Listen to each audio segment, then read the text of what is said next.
Good evening po. Tinatawag po ako ni Alicia na Mami. Hindi kami nag-usap palagi. Pero, na-share niya sa akin kung ano niya kamahal yung pamilya niya. Mahal na mahal kayo. Nung time na meron siyang piso net, nagbibilang siya ng piso-piso. Kasi sabi niya, Mami bro, mabayaran ko na yung lupa na 300,000 na gagawin ko boarding house para sa pamilya ko.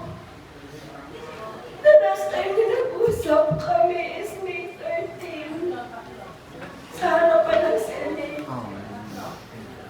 Nangarap pa kaming mag-abroad. Sabi ko, anak, hindi ko kaya pa kasi tagilid ako. Sabi niya, may gawa natin ang paraan, maging happy lang tayo. Yung the last time na sinabi niya sa akin, kasi binato ko ako ng DDS, May 11. Nung nagkita kami ng May 13 sa harapan ni Ma'am Heidi, kasi nagpapapicture, sabi niya sa akin, namimili ka ba? Mami, mainit tayo. Mag-iingat tayo. Mag-iingat kami. Sabi ko, una-unang mag-iingat tayo. Pag-ingat ko, malayo na siya. Kasi nagpa-picture pa ako kay Ma'am Heidi. So, nung nalaman ko yung balita, hindi, ayoko muna. Sulit na nakala mo. Ang dami-dami ng messages na next daw ako sa'yo. Pero hindi ako natatakot. Itutuloy namin ang laban na ginusto mo, anak. Masakit sa akin, hindi ko man siya nanay, pero kilala ako sa social media na Mami bro. Nilapit niya sa akin, Mami. May nagkautang sa akin. Tulungan mo akong mapaningil. Yun po yung ako. Para na mahal kayo. Bisaya kasi ako. So, sinasabi niya sa akin ito yung pangarap ko, makabili ng ganyan para sa pamilya ko.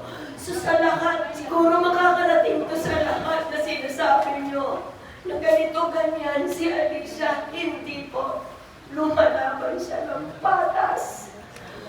So, ako, bilang sinasabi nila na next ka. Di ako natatakot. Hindi ako natatakot. First day sana nandito ko. Pero marami pong umaaligid sa akin. Dahil next daw po ako. Next ako kay Alicia. Kung yun man ang iadya ng pagkakataon, so be it. That will be done. But I will not stop kung ano man yung inaasam ni Mima na gusto niyang marating. Yun lang po. Na